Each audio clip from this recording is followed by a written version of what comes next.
Good afternoon, this is Mayor Turner. I just wanted to get you caught up on a few things as far as where we are as a community. We got some great news. The numbers are almost the same as they were yesterday, except Midland has gone up just a little bit to 65. Odessa right now is at 62. So confirmed cases, of course, we have 62. Negative cases are 37. The pending results are 179. So our total test of 1,178 tests have been done. We do, of course, still have the 4 deaths, which are sad, but the number for recoveries have actually come up to 28. Give you a little bit up on catch up on the hospitals. Right now, Medical Center has 5 patients in their hospital with COVID-19.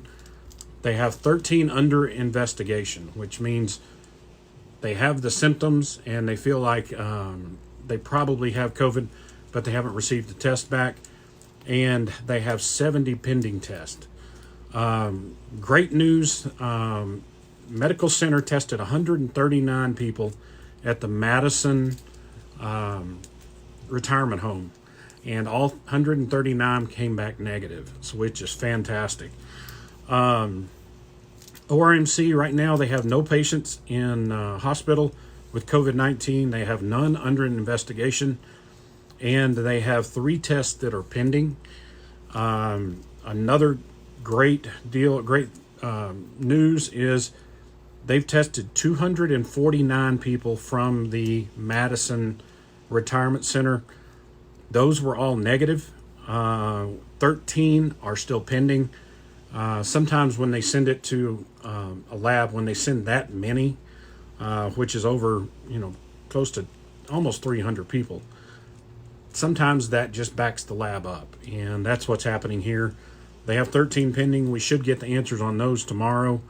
So things are going well. I've been telling you about the rapid test. We are working right now with Representative Landgraf and Kel Seliger to get more of the kits. These tests, it's kind of like a printer. If you want to print something, you have to have the cartridges to print it. Well, these are test centers or test machines are the same way. We have to have the cartridges to test them. So ORMC has started their machine. You can get 24 tests. The first 2 tests are quality control. And then they've already tested 5.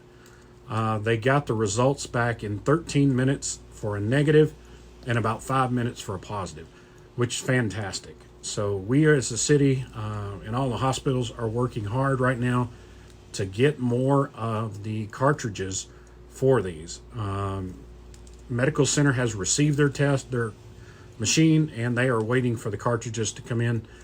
This is going to make things a lot better as long as we can get these cartridges, because instead of having to worry for 3 days or for 5 days or 7 days, if you can take a test, you get an answer in 20 minutes, it just makes things a lot better for the community. I want to talk a little bit about one case that we have. You will be hearing more about it in the news. Medical Center Hospital has arrested someone for forgery. They forged the documents that said they had coronavirus. And so today, Medical Center police officers have arrested that individual, and I believe there may be more arrests coming. Because this person was staying home, from my understanding, and getting paid. So that has been, you'll hear some more about that probably later tonight on the news. Give you a little bit of amazing stories coming out of ECISD. Not only are they doing a fantastic job teaching the kids virtually, but as of today, they have given out 600,000 meals. Like we've talked before, these meals go out to the kids that wouldn't eat. And typically this is enough food for 2 meals, because they were doing it at twice a day and they just said it would be easier to go ahead and do it just once a day. And so ECISD, we really thank you. These kids would not get food many times if they weren't able to get it at the schools. So they're doing fabulous work there. They've also helped us on the city side. Our first responders, whether it be police or our firefighters, are being exposed to coronavirus. It's just in their job. So ECISD has opened up one of the gyms at one of the high schools and are allowing our first responders, if they get exposed, to go stay at the school. It has showers, they have food for them, everything. This is just to make sure they don't go home and expose their families. And so we really thank the school district for all their hard work teaching the kids, but also for helping us out as a city, because our first responders and the nurses can also go there. It's just a great way of people coming together as a community, and that's Odessa. When people are in need, people come out of the woodworks to help. I told you about the rest. Want to talk a little bit about what I've been talking to you about, opening the community back up. We are finally got we're going to send a letter to Governor Abbott. It will be sent later today. And what we're going to do is ask him to allow us to establish plans to open our communities. As of right now, he has an executive order that ends on April 30th. When that ends, that will allow us as local leaders to start making decisions to start opening up our community. You know, there's been a lot of talk of essential businesses versus non-essential businesses. In my opinion, every business is essential. If you're an employee of a business they called non-essential, you know that job is essential to you. It's essential that you be able to go there and make a living. And what we're going to do is we are looking at everybody. We're looking at nail salons. One of the ideas that has been proposed is to put a piece of plastic or a piece of plexiglass with 2 holes in it. When somebody's getting their fingernails done, they put their hands through it. They do what they need to do for their fingernails. Both of them will be wearing a mask. And once that person's fingernails are finished, they will sterilize everything, and then they will be able to treat the next customer. Of course, there will have to be social distancing and things like that. We're also working to figure out the best way to open up hair salons and barber shops and things like that. And we are going to require certain numbers of protective equipment, probably mask on both people. And the way to do it is just to make sure everyone's safe. Because like I've told you time and time again, we as the citizens control when we're going to be opening our community. If we have a knucklehead that's sick and is out running around and says, well, I'm fine, I'm not worried about it, they're out getting people sick.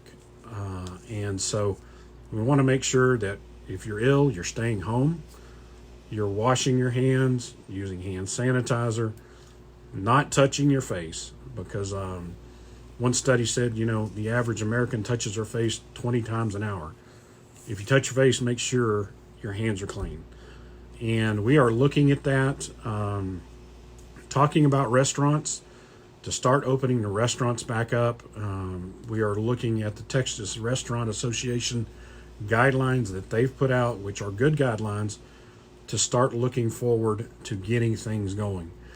Probably the goal before we will starting to open things up will be May 4th, as long as the governor releases that order. So I will keep you in the loop.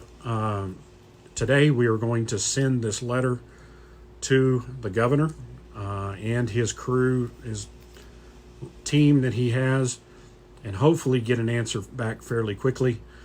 One of the things that we don't want to do is, like you see many times in the legislature, everybody gets lumped into the I-35 corridor, or you get lumped in with the I-10 corridor. In West Texas, we're not seeing the large numbers that, say, a Dallas is. Dallas is overrun with cases, but if you look at Fort Worth, they're not as bad. But if you look at Houston, Houston has a lot of cases. Austin has a lot of cases. We're not seeing that same thing, and we want to make sure that we can have a plan that is tailored for our communities. And the 7 mayors have been fantastic. It's Mayor Nelson from Amarillo, Mayor Pope from Lubbock, Big Springs, San Angelo, Abilene, and of course us in Midland. This is West Texas. When you come together, we can get things done. And we are going to send that letter over. I will probably have a press conference tomorrow or Friday to talk about it, talk about starting to look at opening up the economy again, because people need to be back at work. And I wished we could send the kids back to school, but honestly, it's just not safe to get all those kids back in the schools, because as parents, we all know the first of the year when kids get into school, everybody gets sick with something, and it's just not worth risking our kids at this. Maybe next fall, everything can go back into school. I know ECISD is working on different ways to make sure these kids can graduate. They're talking about maybe having graduation later in the summer, but to make sure everyone can walk across the stage. And there's great ideas they have for doing virtual. It's a virtual graduation, but it's not the official graduation. It's just ways to recognize these young people and their amazing dedication to graduate from high school, which is a big event.